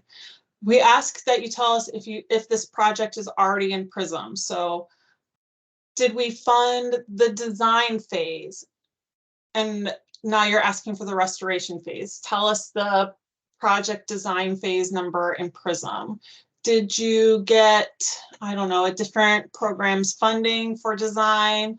Do you have protect funding that is going to be matched? Add it to projects not in PRISM. So we want to know, we want to get an idea of, has the Fish Barrier Removal Board or RCO participated in funding a portion of this project that you're applying for or a previous phase, or do you have funds from a different program for either of those as well? And you can tell us about it if there's something important we should know about one of those funding sources. Property details just tells us who, we just want to know who owns the project location. So if it's a county road and a county right of way, you'll tell us the county name. Instrument type is like how the project control and tenure works. So if it's a landowner agreement, or if you expect it to be a landowner agreement, or if it's sponsor owned. And so now we're getting more into the meat of the actual project information. So we have the project description here, and this is something that would be copied. If you, another item that would be copied, those previous pages are all, almost all completely the same if we're copying projects. So a lot of that information that I just reviewed would be copied. So tell us what the project is. Tell us about the problem. Tell us like the species, tell us the location, and tell us if it's a restoration project, what we'll be paying for. Are we abandoning? Is it a structure? Are you doing design construct? So we want to know like the high level details of the project in the description. Now, these questions below are really important. The first 4 questions are those eligibility questions. So we had, you know, a question earlier in the workshop about the downstream passage or the downstream barrier if it's 0%. So here it's kind of our place to remind people like we have these things that that you must meet to even get in the door for the grant round. So we just wanted to remind you, like, if you said, yes, this is federally owned, then this says your project isn't eligible. So you should just stop. It's not eligible. We don't want you to spend your time, you know, on this application. You can't get through the door. So about the downstream barrier, we ask, are there downstream barriers? And if you say yes, we give you an opportunity to tell us that it is scheduled to be corrected within 5 years. So we give you that chance. We give you that chance to give us more information. So these first 4 questions are those high-level programmatic eligibility questions. And then we have a couple of other informational questions. Number 6 is new this year. We want to know what level of design you're coming in with at application, just so we can be prepared for writing your agreement when you're funded to put in the right level of level of TRT review, and just for, staff for information. So if you're still here and you're multitasking, take a look at what I'm about to demonstrate. This is one of the most important things that I want to highlight in the application. So these are our evaluation questions. These are the questions that the WDFW staff will be reading and scoring. So there are 7 questions on this page. And you can see that we have an abbreviated question for each one.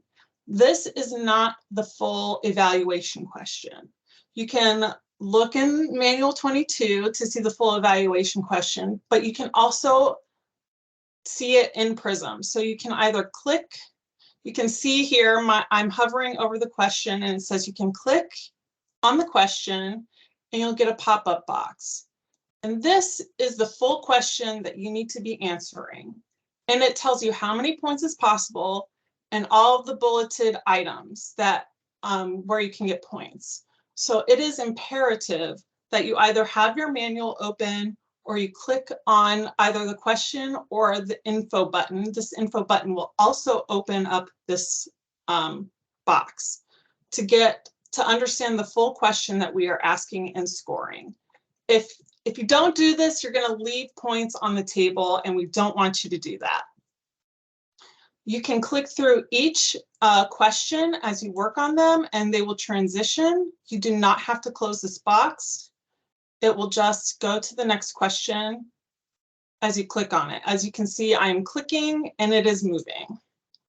You have character limits, but you also have formatting that you can use if you like bulleted points, if you like paragraphs.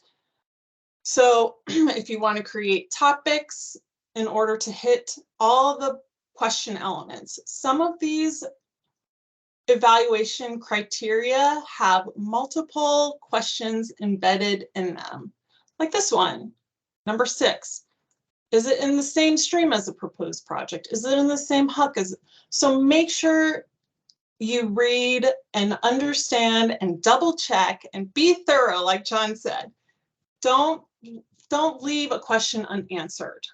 Don't leave a point left behind, because when you're in that middle grouping of projects, leaving something unsaid might be the difference between getting funding or not getting funding on the list. So make sure you answer all your questions, double check, use your resources. And yeah, I hope everybody caught that.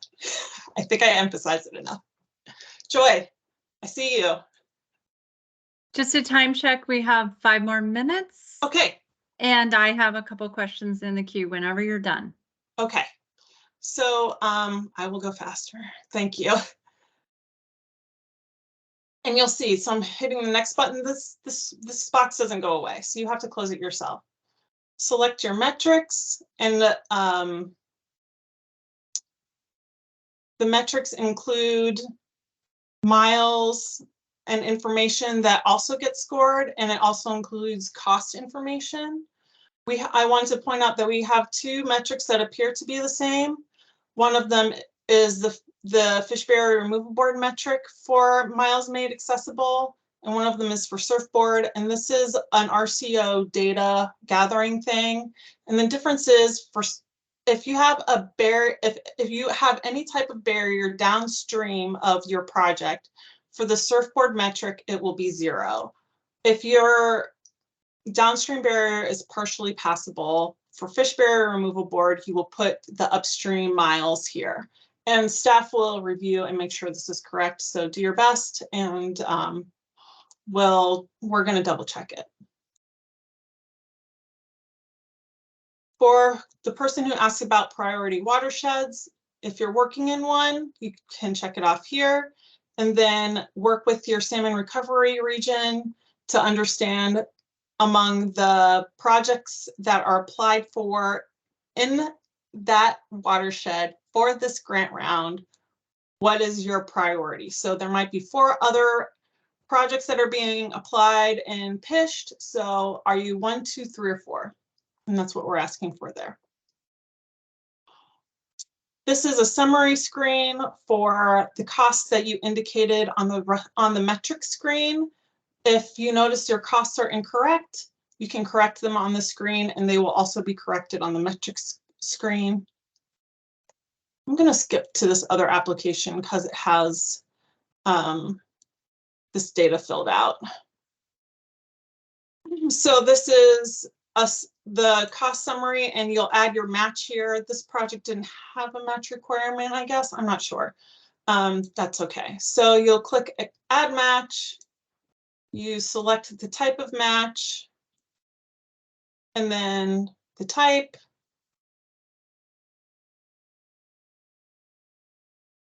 And then how much. So that's how you tell us how much match you have. And then this is your grant request, and your grant request plus your match needs to equal your total cost estimate. And Joy is going to tell me that we want to answer questions.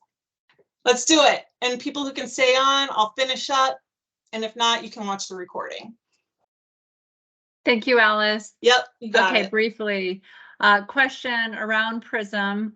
Should we add related projects that are different barriers on the same stream system and previously funded by the Fish Barrier Board? You can, just as long as you make sure you say like this is a coordinated project, or make sure you describe that it is not this project. That is very helpful to know why you listed it there. And you know, there was that text box for other information if you want to say more. Thanks, Alice. The next one is on mapping. If you shift the location of a culvert up or downstream a few hundred feet, is that okay? Yeah, that's fine. Yeah, so that shouldn't, I think you should indicate the barrier where it is now, because that is our starting point. You know, the team will be going out and doing assessments. So if your project design is to shift it, we want to know where it is now. Excellent. Okay, those are the only questions that I'm seeing, Alice. Okay. And just noting that we have about 1 minute left. I heard that you are willing to stay on a couple of minutes. But just for the folks that need to leave, do you mind just, if they have any other questions after this workshop, where would they go? Yeah, so the recording will be posted on our CO's Fish Barrier Removal Board website, which I showed when I started. So I believe we'll put a link in the calendar, but it should be pretty evident when you go to that web page. And the slides will be posted there too, so the PDF, so you can have access to all the links and the contact information. And contact any of the staff that you saw today. The DFW staff are great for technical questions, and our CO staff are great for PRISM and application questions. And thank you, John. He just dropped the link right into the chat, so you guys can click on it easily, find it easily. Excellent. And Christy, please do pop on if you want to say any final remarks. Anything else? No, we're just really excited to kick off this 25-27 grant round, and please, we're here to help. You got a chance to see and hear from all of the support staff that are willing to help you, and we look forward to working with you. And let us know early about what projects you're working on or thinking about, and we can start helping you through the process of just getting things assessed and checking out habitat. And yeah, really, we're here to help, and we're excited about this grant round. Excellent. Okay, you'll note there's a couple items in the chat in case you need to reach out or get information. Again, this was recorded, so you can pass that along to folks that weren't able to make it today as well. So we'll let you all go, those that need to go. Looks like Alice is going to remain on, as well as maybe some other staff if you have any follow-up. So we'll let you go. Thank you so much for your time. Thank you, staff. Thank Nice you, job. everyone. And I don't expect to be taking too much longer. I'm really close to being done with the application. So I thank those of you who stick around, and I understand for those of you who have to go. So thank you for your time.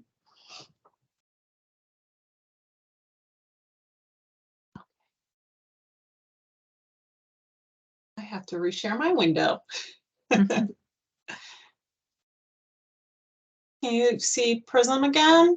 Yes, looks good. Thank you. Okay, so back to PRISM. We have a whole page dedicated to cultural resources review, and it's really important for us to start understanding the potential cultural resources pathway for your project if it's funded. And so we ask a couple of basic questions below, and we ask that you map your project location. To do that, click on this button. There's instructions here. So any of these italicized words on these pages are all instructional. And there's also a mapping tutorial video that you can open from this link, which is me if you want to listen to me more. So the map should open to where your work site was mapped. So remember way back when we dragged that 1 onto the map, that shows up as this red dot. Now there's different methods to draw your cultural resources area. You can upload a shapefile if you already have it mapped through GIS. And you just click on this link and there's a way to upload it. Or you can draw it, click draw on map. We ask that you draw some form of a polygon because your project is more than one dimension. It's not flat, it's not a line, and it's not just a point. So draw a polygon and it will save. And that's all we need. You need to, I take that back. So this one's already drawn, but when you draw your polygon, it will ask you to name the area, and you need to select a work site to associate it with. If you have multiple work sites, each one needs to have its own cultural resources area drawn and labeled. So you will get an error if there is a work site that doesn't have an associated cultural resources area. And this is a new window. So when you clicked on map, a new window opens so you can close it when you're done. And you're back to PRISM, to the PRISM questions. This is our permits page. You have to, we ask that you add the permits that you expect you will need. If you put one on there that you don't wind up needing, that's okay. This is just to help us get an understanding of what type of work you might be required to do. And if you don't think you need any, then you have to select none. Something has to be in this table or you will get an error. Okay, so you can see, see, it doesn't like that, it's blank. I'm going to delete it.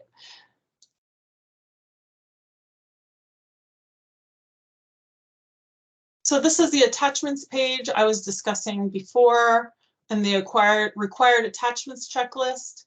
As I said, these aren't all the required attachments that you might need depending on what your project is. So again, use the checklist that's in the manual or and also on the webpage to make sure that you are you're providing all the attachments we request. So to do that, you click this button that says attach a file or photo. You can browse your folders and hopefully there's nothing questionable that you just saw, or you can drag and drop. So you might have everything saved in one place and you just want to drag and drop them.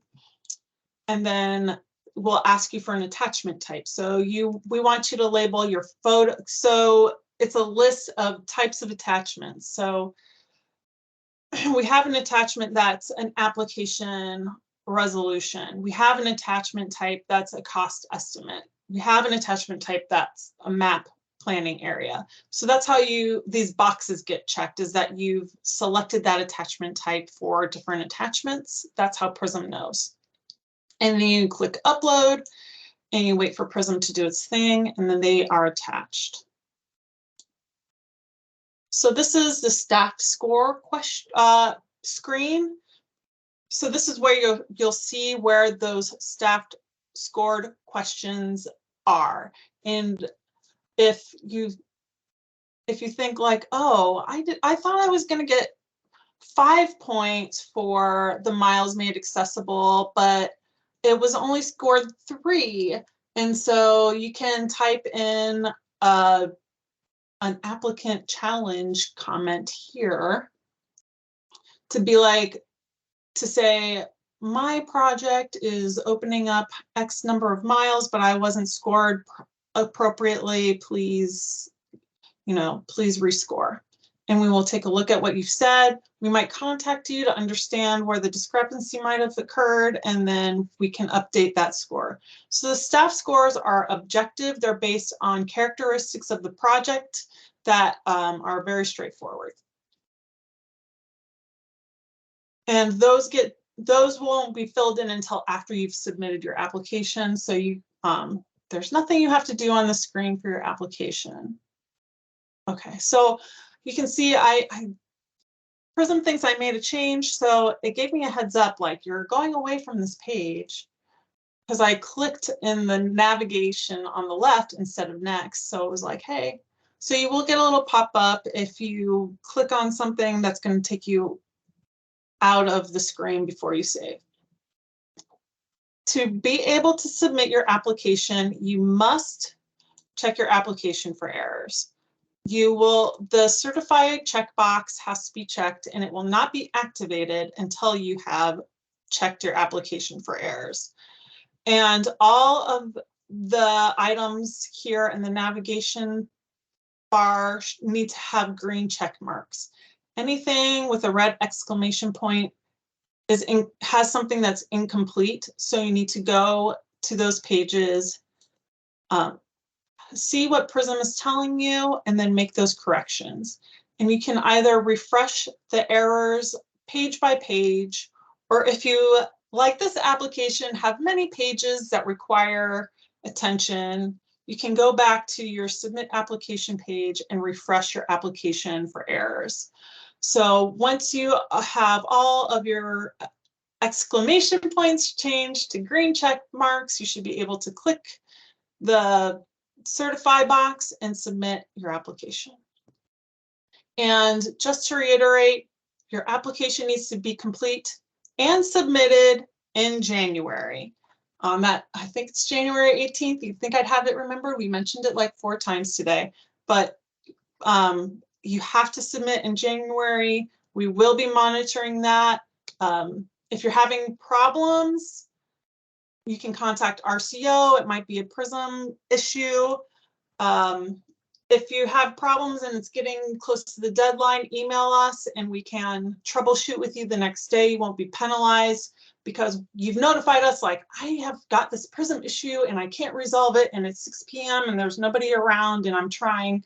So we understand, you've demonstrated that you've put the effort in to try to apply on time, and there was something on the other side that you couldn't resolve. So communication is key, but also, like John said, be thorough, work ahead of time, don't rush. And so hopefully you'll be ready a couple of days before the due date. So if you run into issues, we can troubleshoot with you and you can get your application submitted on time.